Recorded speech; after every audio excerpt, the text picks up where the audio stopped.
غلط سزا دینے کے لیے انہیں کوئی معاوضہ نہیں دے سکتی، ان کی وہ زندگی واپس نہیں لوٹا سکتی، لیکن اتنا ضرور ہے کہ جیل حکام کے غیر سنجیدہ رویے کی وجہ سے انہیں تکلیف اٹھانی پڑی۔ یہ لاہور ہائی کورٹ کہتا ہے کہ جیل حکام کے غیر سنجیدہ رویے کی وجہ سے انہیں تکلیف اٹھانی پڑی، لیکن ان کی رہائی ایک نئی قانونی جنگ کا آغاز تھا، ٹھیک ہے، اور نئی قانونی جنگ آج تک ہمیں پھر دیکھنے کو نہیں مل رہی۔ خیر 19 سال جیل کے بعد سنیے آگے، بری ہونے کے بعد جب اس سے پوچھا گیا کہ آپ کو کچھ چاہیے، تو جو چیزیں اس نے مانگی اور بعد میں بیت المال نے ان کو مہیا کی وہ کون سی چیزیں تھیں؟ واشنگ مشین، گیس چولہا بما 2 سلنڈر، 2 چارپائیاں،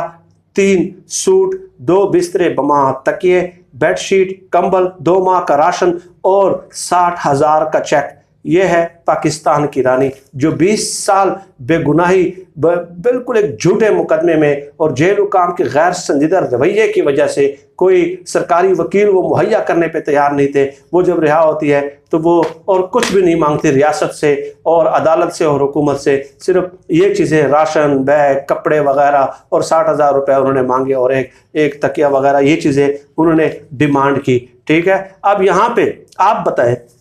جب اس قسم کا نظام ہوگا اور جب اس قسم کا انصاف ہوگا، جب اس قسم کے قوانین ہوں گے، تو آپ بتائیں کہ کیا یہاں پہ اللہ کی رحمتیں نازل ہوں گی؟ ہم پھر بھی یہ ایکسپیکٹ کرتے ہیں کہ اللہ کی رحمتوں کا نزول ہو ہم پہ، کہ آپ، اور کیوں میں یہ کیوں کہہ رہا ہوں، ٹھیک ہے، مجھے اچھی طرح یاد ہے ایک بار پیشی پہ کانسٹیبل غلطی سے فریال تارپور کے آگے گیا تو زرداری صاحب نے بڑی سختی سے اپنی چھڑی سے اسے ایک طرف کر دیا، اور بلاول بھٹو نے اس کے علاوہ اس سے بھی آگے چلے، بلاول بھٹو نے انتہائی غصے سے ایک بار کہا تھا کہ اس ظالم حکومت نے تو ہماری گھر کی خواتین پہ بھی پرچے کرا دیے، ٹھیک ہے۔ بلکہ جب مریم نواز گرفتار ہوئی تھی، آپ لوگوں کو یاد ہوگا ابھی 2-3 مہینے پہلے کی بات ہے، تو شہنشاہ جذبات بلاول نے قومی اسمبلی فلور پہ ایک تقریر کی تھی بہت جذباتی، اور آپ لوگوں نے ضرور سنی ہوگی، اگر نہیں بھی سنی تو وہ سننا بہت ضروری ہے۔ انہوں نے یہ کہا کہ خاتون کو گرفتار کرنے والے تم بغیرت ہو،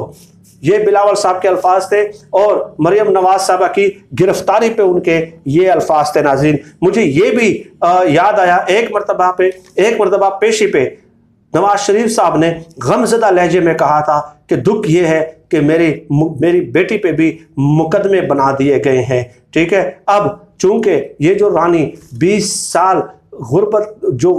جیل کے سلاخوں کے پیچھے زندگی گزارتی رہی، اور وہ کہتی ہیں، ابھی ان کا انٹرویو ریسنٹلی چھپا ہے، وہ میں آپ کے سامنے پیش کرتا ہوں، کہ میں انتہائی گرمی میں قیدیوں کے لیے کھانا تیار کرتی اور کپڑے دھوتی تھی، اور 20 سال میں نے مسلسل اس طرح گزارے۔ ان کے والد، ان کے والدہ، ان کے بھائی کو بھی گرفتار کیا گیا تھا، اور کیا ان کی کہانیاں سناؤں، چونکہ یہ زرداری صاحب کی بہن،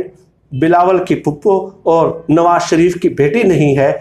ٹھیک ہے۔ یہ غریب لاوارث، بالکل غریب اور لاوارث ہے، اس لیے ان کا تو ذکر ہی نہ کریں، ان کو چھوڑیں، نہ میڈیا نے ان کو اس قدر کوریج دی جتنی نواز شریف صاحب کی اور زرداری صاحب کی ایک پیشی کو دی جاتی ہے، ٹھیک ہے۔ اس لیے بس چند جو ہے نا 2-3 کپڑے دے کے، راشن دے کے، 60,000 روپے دے کے ان کا جو کاتا ہے وہ بس ان کو انصاف مل گیا، ان کی زندگی کے 20 سال واپس لوٹا دیے گئے ہیں۔ اور اس سے ناظرین ان کی جو میں ایک سٹوری سنا رہا ہوں، یہ ویڈیو خصوصی طور پہ میں ان کے نام پہ آج کر رہا ہوں، اور میرا مقصد بھی یہی تھا کہ میں یہ اپنی آج کی ویڈیو اس غریب مظلوم خاتون کے نام سے منسوب کروں۔ سیاست پہ بات ہوتی رہتی ہے اور یہ سیاستدانوں کا ہی کیا دھرا ہے، لیکن خیر ٹھیک ہے۔ اب وہ لکھتی ہیں کہ شادی کے بعد بھی ان کی مشکلات ختم نہیں ہوئی، میں جیل میں ہی ٹھیک تھی اور میں اکیلی بھی ٹھیک تھی اور جیل میں بھی ٹھیک تھی، میں سب پہ بوجھ بن گئی ہوں، اپنے سسرالیوں اور یہاں تک کہ اپنے شوہر پہ بھی بوجھ ہوں، جو مجھے میرے ماضی اور جہیز نہ لانے پر تانے دیتے ہیں، ٹھیک ہے۔ اور جب وہ کہتی ہے کہ ان کی والدہ کو 6 ماہ بعد رہا کر دیا گیا تھا، لیکن ان کے والد جیل میں ٹی بی کے باعث ہلاک ہو گئے تھے، 15 سال بعد رہا ہونے کے بعد فوراً ان کے بھائی بھی ٹی بی کی وجہ سے ان کی موت ہو گئی تھی، اور ان کو جہیز دینے کے لیے زندہ کوئی بچا ہی نہیں تھا۔ یہ ہے ہمارا نظام انصاف ناظرین، کہ جن پہ الزامات ہیں کہ اربوں ڈالرز کی منی لانڈرنگ کی ہے، اور بلاول بھٹو صاحب کے جذباتی بیانات میں نے آپ لوگوں کو بتا دیے، اور وہ ایک ایک کر کے ان کی زندگی کے ضمانتیں مانگی جاتی ہیں، اور وہ ایک ایک کر کے باہر چلے گئے ہیں، اور 8 ہفتے ضمانت ملنے کے باوجود بھی آج کوئی عطا پتہ نہیں کہ واپس آئیں گے بھی یا نہیں آئیں گے۔ یہ اسی نظام کو بدلنے کے لیے، انصاف دینے کے لیے لوگوں نے عمران خان صاحب پہ یقین کیا تھا، لوگوں نے عمران خان صاحب کو ووٹ دیے تھے، لوگوں نے عمران خان صاحب کو اپنی آخری امید سمجھ لیا تھا، آخری امید سمجھ لیا تھا۔ ہم بھی عمران خان صاحب کو اس لیے سپورٹ کرتے ہیں کہ عمران خان صاحب کو 5 سال آئین پاکستان نے دیے ہیں، ٹھیک ہے، 5 سال آئین پاکستان نے دیے ہیں۔ 2 سال بعد میری یہ عادت نہیں ہے کہ میں کسی حکومت کو یا کسی شخصیت کو 2 سال بعد ٹارگٹ کرنا شروع کر دوں، کیونکہ گزشتہ حکمرانوں نے 3 بار حکمرانیاں کی ہیں، تو میں تھوڑا سا سپیس دیتا ہوں کہ نہیں، بالکل 2 سال میں آپ 30 سالوں کا گن صاف نہیں کر سکتے، لیکن عمران خان صاحب یہ کام آپ نے ہی کرنے ہیں، آپ نے ہی کرنے ہیں، اور اگر آپ بھی خدا نخواستہ یہ کام نہ کر سکے تو تاریخ میں ظاہر ہے وہی ذکر ہوگا۔ مجھے معلوم ہے جس طرح دوسرے لوگوں کا ہوتا ہے، یعنی کہ آپ بھی نظام انصاف لوگوں کو نہ دے سکے، اس لحاظ سے آپ کا ذکر ہوگا۔ اور میں یہ بھی جانتا ہوں کہ کس قدر مشکلات ہیں، کس قدر نامساعد حالات ہیں، کس قدر جو مختلف گروہ ہیں، جو مافیا ہیں، جو آپ کے اتحادی ہیں، وہ کس قدر بلیک میل کرنے کی کوشش کر رہے ہیں، ایک ایک ترمیم پہ حکومت کی حمایت سے دستبردار ہونے کے دھمکیاں دے رہے ہیں، ٹھیک ہے۔ یہ تمام تر حالات سب لوگوں کے علم میں ہے، کیونکہ یہ تو